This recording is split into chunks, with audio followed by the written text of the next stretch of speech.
গতকাল ও আজ এই দুই দিন ভারতের ক্রিকেট প্রেমীদের আলোচনার মূল বিষয় বিরাট কোহলির জন্মদিন। সামাজিক যোগাযোগ মাধ্যমে ভাসছে কোহলির জন্মদিনের কয়েকটা ছবি এবং একটি ভিডিও।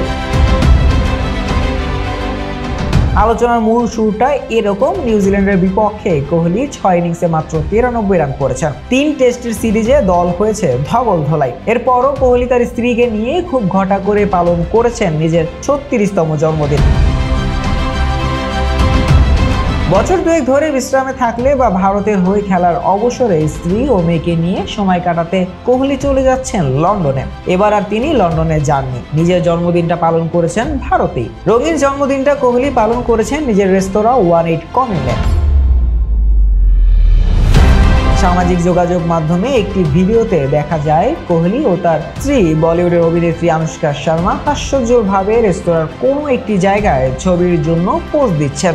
ছবি তোলার পর স্ত্রীকে নিয়ে অন্যদিকে চলে যান তিনি। ইনস্টাগ্রামে একজন এই ভিডিওর নিচে মন্তব্য করতে গিয়ে ভারত লিখে ক্রস চিহ্ন দিয়েছেন আর অনুষ্কা লিখে দিয়েছেন টিক চিহ্ন। ওই ইনস্টাগ্রাম ব্যবহারকারী হয়তো ভারত দলের এমন বাজে পারফরমেন্সের পরও কোহলিকে এভাবে হাস্যোজ্জ্বল দেখে খুশি হতে পারেননি খুব একটা। নেতিবাচক মন্তব্য আরো অনেকেই করেছেন। কোহলির অনেক ভক্ত আবার ভিডিওর নিচে ভালো ভালো মন্তব্য করেছেন। কেউ দিয়েছেন ভালোবাসার ইমোজি, কেউ আবার জানিয়েছেন শুভকামনা। শাহরিয়ার আহমেদ জয়, ডেস্ক রিপোর্ট, আইকন স্পোর্টস।